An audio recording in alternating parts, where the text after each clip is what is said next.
নমস্কার, দেখছি রিপাবলিক বাংলা, সঙ্গে রয়েছে আমি স্বর্ণালী। শুরু করছি সোজা সুজি স্বর্ণালী। মনে পড়ে এখনো পর্যন্ত বাংলায় পরিবর্তনের যখন ধ্বনি, পরিবর্তনের যখন পদধ্বনি শুনতে পাওয়া যাচ্ছিল, তখন তার সঙ্গে স্লোগানও শুনতে পাওয়া যাচ্ছিল। ভুলতে পারি নিজের নাম, ভুলবো না কো নন্দীগ্রাম। সেই নন্দীগ্রাম মমতা বন্দ্যোপাধ্যায়ের উত্থানের অন্যতম গুরুত্বপূর্ণ সিঁড়ি। সিঙ্গুর, তার আগে নন্দীগ্রাম। এই নন্দীগ্রামই যেখান থেকে প্রথম কোথাও মমতা বন্দ্যোপাধ্যায় পরিবর্তনের ডাক দিয়েছিলেন। সেই নন্দীগ্রাম, সেই নন্দীগ্রাম, যে নন্দীগ্রাম মমতা বন্দ্যোপাধ্যায়কে হাত উপর করে ভালোবাসা দিয়েছিল, ভরসা দিয়েছিল, শ্রদ্ধা দিয়েছিল, সাপোর্ট করেছিল। সেই নন্দীগ্রাম, যে নন্দীগ্রাম 2021-এ সেই মমতা বন্দ্যোপাধ্যায়ের পায়ের তলা থেকে মাটি কেড়ে নিয়েছিল প্রায়। গোটা ক্যারিয়ারে কখনো কোনো ভোটে হারেননি মমতা বন্দ্যোপাধ্যায়, সেই 1984 সাল থেকে শুরু করে। কিন্তু 2021-এ গিয়ে প্রথম হারের স্বাদ অনুভব করলেন নির্বাচনে, বিধানসভা নির্বাচনে। কোথা থেকে? সেই নন্দীগ্রাম। নন্দীগ্রাম হাত উপর করে ভালোবাসা দিতেও জানে। নন্দীগ্রাম যদি দেখে যে মুখোশ পরে রয়েছে, সেই মুখোশ টেনে ছিঁড়ে দিতেও জানে। নন্দীগ্রাম চাইলে আকাশে, গগনে, গগনচুম্বী আসনে বসাতে পারে। নন্দীগ্রাম চাইলে টেনে হিচড়ে মাটিতে নামাতে পারে। আরও একবার প্রমাণ করে দিয়েছিল সেই নন্দীগ্রাম।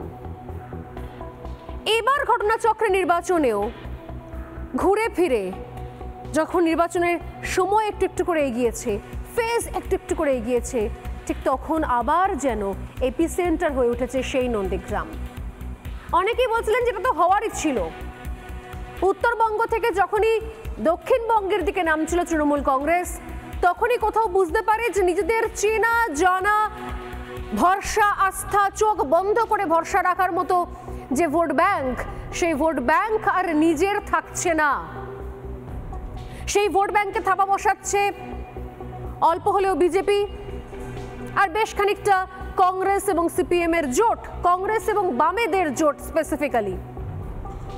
সমস্যা হচ্ছিল কোথাও, এবং সমস্যা যে কোথাও একটা হয়েছে সেটা তো স্পষ্ট হয়েই গিয়েছিল বিগত এই পঞ্চম দফার নির্বাচনের শুরু থেকে, যেভাবে কোথাও হিন্দু সাধু সন্ন্যাসীদের সরাসরি কাঠগড়ায় তুলতে শুরু করেন মমতা বন্দ্যোপাধ্যায়। রামনবমী থেকে শুরু করেছিলেন প্রকাশ্যে নির্দিষ্ট সম্প্রদায়কে সমর্থন করা, তাদেরকে গার্ড করে রাখা, এবং তারপর সেটা ক্রমাগত বাড়তে বাড়তে বাড়তে এসে যে জায়গায় পৌঁছয়। প্রশ্ন ঠিক এই জায়গাতেই, এই গোটা দক্ষিণবঙ্গে সব থেকে বড় দুটো চ্যালেঞ্জ যদি কিছু হতে পারতো, এক হচ্ছে পূর্ব মেদিনীপুর, অনেক ইকুয়েশন এদিক ওদিক করে দিতে পারে গতবারের থেকে এবারে, আর দুই হচ্ছে সংখ্যালঘু ভোট ব্যাংক। সংখ্যালঘু ভোট ব্যাংক আগে থেকেই কোথাও সেখানে যে ভাঙন ধরেছে সেটা স্পষ্ট করে দিয়েছে। ইনফ্যাক্ট আইএসএফ এর জন্মলগ্ন থেকেই সংখ্যালঘু ভোট ব্যাংক যে ভাঙতে শুরু করেছে, সেটা মমতা বন্দ্যোপাধ্যায় অনেক আগে বুঝে নিয়েছিলেন। আর এবারে নির্বাচনে মোটামুটি পঞ্চম দফা হয়ে যাওয়ার পর সেটা তার কাছে আরো বেশি স্পষ্ট হয়ে গিয়েছে, ট্রেন্ড ক্লিয়ার হয়ে গিয়েছে। বাকি রইল নাম্বার 2, পূর্ব মেদিনীপুর। পূর্ব মেদিনীপুর বিগত 3 দিন ধরে বারবার কোথাও শাসকের টার্গেট হয়ে দাঁড়িয়েছে। কারণ যাই থাক, ব্যাক টু ব্যাক দেখেছি আমরা বিজেপি নেতার বাড়িতে কখনো পুলিশ চলে যাচ্ছে, কখনো মাঝরাতে পুলিশ চলে যাচ্ছে, শুভেন্দু অধিকারীর অফিসে পুলিশ চলে যাচ্ছে। দেখতে পেয়েছি আমরা, একের পর এক ঘটনা দেখেছি। এবং এও দেখেছি যাই খবর থাক পুলিশের কাছে যে সেখানে অন্য কিছু কাজ হচ্ছে, বা সেখানে কোটি কোটি টাকা, ঠিক যেরকম পার্থ চট্টোপাধ্যায়ের গার্লফ্রেন্ড অর্পিতার বাড়িতে ছিল মজুদ, সেরকম হয়তো অনেক অনেক টাকার পাহাড় মজুদ রয়েছে। কিন্তু ফাইনালি আমরা কি দেখলাম? মাঝরাত, ভোররাত, একটু বিকেলে, একটু সকালে, দুপুরে, এখনো পর্যন্ত কারোর বাড়ি থেকে 10 টাকা উদ্ধার করে উঠতে পারিনি। হিসেব বহির্ভূত 10 টাকা উদ্ধার করে উঠতে পারিনি স্পেসিফিক্যালি বলতে গেলে। অতএব সংখ্যালঘু ভোট ব্যাংক চিন্তার বিষয়, শিরোপীড়া, আর তার সঙ্গে সঙ্গে নতুন করে মাথা ব্যথার কারণ সেই পূর্ব মেদিনীপুর। কি না হলে ব্যাক টু ব্যাক এমন ঘটনা ঘটছে। আর তার সঙ্গে আজকে বিজেপি মহিলা কর্মী, বিজেপি নেতার মা, তিনিও বিজেপি করেন, তাকে এভাবে মর্মান্তিক পিটিয়ে খুন করতে হলো কেন? যে অভিযোগগুলো সামনে আসছে। আর তারপরে কোথাও একটা খুন, একটা মৃত্যু, তারপরে কোথাও আগুন জ্বলে গেল নন্দীগ্রামে। অতএব কোথাও বারবার দীর্ঘদিন ধরে টার্গেট করার আজকে কোথাও তার বহিঃপ্রকাশ ঘটলো। বহিঃপ্রকাশ শুধু বলবো না, দাবানল ছড়িয়ে পড়লো গোটা নন্দীগ্রাম জুড়ে। রেয়াপাড়া থেকে শুরু করে দফায় দফায় সোনাচূড়া পর্যন্ত অগ্নিগর্ভ নন্দীগ্রাম দেখলো আজ বহুদিন বাদে রাজ্যবাসী। দেখুন,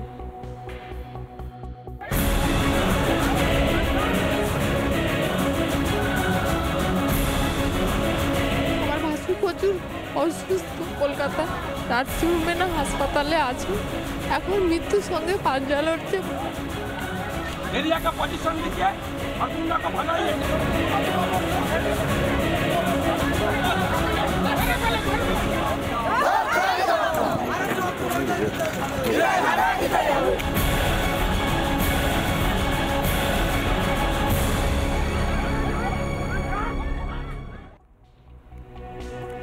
ঘটনার সূত্রপাত গতকাল রাতে নন্দীগ্রামের সোনাচূড়ায় বিজেপি কর্মীদের বাড়িতে লুটপাট চলে বলে অভিযোগ। এমনকি একাধিক বাড়ি ভাঙচুর করা হয় বলে অভিযোগ করছে বিজেপি কর্মী সমর্থকেরা। অভিযোগের তীর স্বাভাবিকভাবে তৃণমূল কংগ্রেসের দিকে। গতকাল মধ্যরাতে রথিবালা আরির বাড়িতে হানা দেয় শাসক দল আশ্রিত দুষ্কৃতীরা, এমনটাই অভিযোগ করছেন তারা। সেই সময় তারা ভয়ে বাড়ি থেকে দৌড় দেন। 1 কিলোমিটার ছুটে মনসা বাজারে পৌঁছতে এলো পাথারি কোপ মারা হয়, এমনটা অভিযোগ। প্রথমে সঞ্জয়কে কোপ মারে দুষ্কৃতীরা, তারপর তাকে বাঁচাতে গিয়ে এগিয়ে যান তার মা, তখন তাকেও কোপ মারা হয়। দুদিন পর ভোট রয়েছে নন্দীগ্রামে, আর ঠিক 2টো রাত তারপর ভোট সেখানে। নিরাপত্তায় যেখানে জোর দেওয়া দরকার সেখানে পুলিশের সামনে খুন হতে হলো বিজেপি কর্মীকে। গুরুতর আহত অবস্থায় এসএসকেএম হাসপাতালে এই মুহূর্তে চিকিৎসাধীন ছেলে সঞ্জয় আরি। এ তো গেল গতকাল রাতে অশান্তি শুরুর ঘটনা, কিন্তু প্রদীপ জ্বালানোর আগে সলতে পাকাতে হয়, আর সেই সলতেটা বেশ কয়েকদিন ধরেই বোধহয় পাকানো চলছিল। এই নন্দীগ্রামে ভোটের প্রচারে এসে বদলার হুঁশিয়ারি দিয়েছিলেন খোদ মুখ্যমন্ত্রী। আর গতকাল নন্দীগ্রামে এসে হিংসার উস্কানি দিয়ে মন্তব্য করে গেছেন তৃণমূল কংগ্রেসের সর্বভারতীয় সাধারণ সম্পাদক অভিষেক বন্দ্যোপাধ্যায়। বিরোধীরা বলছেন এটা হিংসার উস্কানি। শাসকের পক্ষ থেকে হয়তো বলা যেতে পারে, যেগুলো তো আমরা প্রায় সময় বলে থাকি, মানুষকে এগিয়ে আসার কথা বলে থাকি, কিন্তু আসলে কি বলা হয়েছিল ঠিক 2 দিন আগে একবার শোনাবো। মমতা বন্দ্যোপাধ্যায়ের আগে কি বলেছেন, অভিষেক বন্দ্যোপাধ্যায় কি বললেন।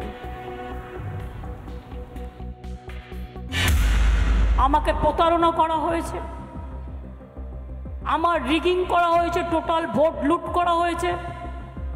সেদিন ডিএম এসপি সবাইকে চেঞ্জ করে দিয়ে বিজেপি ক্ষমতায় আছে বলে গায়ের জোরে ইলেকশন কমিশনের সাহায্যে ডিএম চেঞ্জ করেছিল, এসপি চেঞ্জ করেছিল, আইসি চেঞ্জ করেছিল, আর ইলেকশন হয়ে যাওয়ার পরেও লোডশেডিং করে দিয়ে রেজাল্ট পাল্টে দিয়েছিল।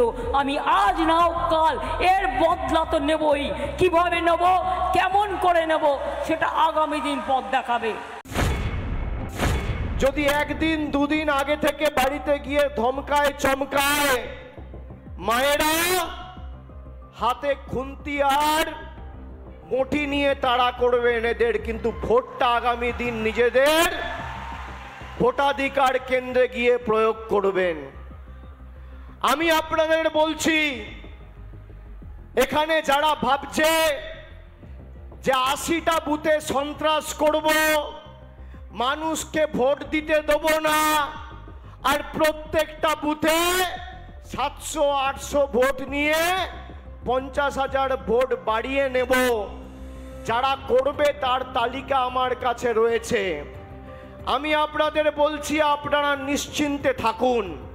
নন্দীগ্রাম 1 নম্বর ব্লকে সোনাচূড়া, হরিপুর, গোকুলনগর, ভেকুটিয়া, আর 2 নম্বর ব্লকে বিরুলিয়া, বয়াল 1, বয়াল 2, যারা মানুষকে ভোট দিতে দেয়নি তাদের তালিকা আমার কাছে রয়েছে। পরিণতি খুব খারাপ হবে, সতর্ক করে দিয়ে গেলাম। বারবার এই ধরনের মন্তব্যের সত্যিই কি কোনো প্রভাব পড়ে না? এর আগে আমরা দেখেছিলাম কেন্দ্রীয় বাহিনীকে হাতা খুন্তি লইয়া খেদাইয়া দাও তারাইয়া মন্তব্য করেছেন মমতা বন্দ্যোপাধ্যায়। তার প্রভাব অন্য কোথাও পড়ুক না পড়ুক, অন্তত উল্টে সন্দেশখালিতে পড়ে গিয়েছিল। মমতা বন্দ্যোপাধ্যায় থেকে অনুপ্রাণিত হয়ে সন্দেশখালীর মায়েরা হাতা খুন্তি বেলচা লাঠি ঝাঁটা যা পেরেছিলেন নিয়ে রাস্তা নেমে পড়েছিলেন। তবে কেন্দ্রীয় বাহিনীর বিরুদ্ধে নয়, পুলিশের বিরুদ্ধে। পুলিশ কোনো অভিযোগ নিচ্ছে না দীর্ঘদিন তার বিরুদ্ধে। প্রশ্ন হচ্ছে, দিনের পর দিন যদি ধরনের মন্তব্য মঞ্চ থেকে শাসক দলের প্রথম সারির লোকজনেরা করে থাকেন, তার ফল কোথায় ফলে? সত্যি কি নির্বাচনের দুদিন আগে, ঠিক দুরাত আগে এইভাবে নন্দীগ্রাম উত্তপ্ত হওয়ার কথা ছিল? এইভাবে আগুন জ্বলার কথা ছিল? প্রতি মুহূর্তে আগুন জ্বলার চেষ্টা কে করছেন, কারা করছেন? হয় ধর্মকে সামনে রেখে, আর না হয় রাজনীতিকে সামনে রেখে। মোদ্দা কথা হচ্ছে, একটা আগুন জ্বালাতেই হবে। নির্বাচন শেষের দিকে, তার আগে আগুন জ্বালাতেই হবে। হয় সাধু সন্তনি চেষ্টা করব, না হয় প্রকাশ্য মঞ্চ থেকে বলবো মুর্শিদাবাদের মতো জায়গা থেকে ওরা 30 আমরা 70 কেটে ভাসিয়ে দেবো ভাগীরথীর জলে। আর না হয় যখন কোনোটাতেই কাজ হলো না, মানুষ সচেতন হয়ে গেছেন, ধর্ম খেলায় আর পা দেন না, তখন পাতি সহজ হিসেব, সহজ অঙ্ক, চলো রাজনীতির ময়দানে খেলা হবে। কোনটা? যারা রয়েছেন আমার সঙ্গে আজকে, রয়েছেন স্টুডিওয়ে, রয়েছেন প্রাক্তন পুলিশ কর্তা অরিন্দম আচার্য, রয়েছেন অধ্যাপক ঝন্টু বড়াইক, রয়েছেন শিক্ষাবিদ কাজী মাসুম আক্তার, এবং রয়েছেন আইনজীবী এবং শাসকের পক্ষে যিনি বলবেন সুকন্যা ভট্টাচার্য।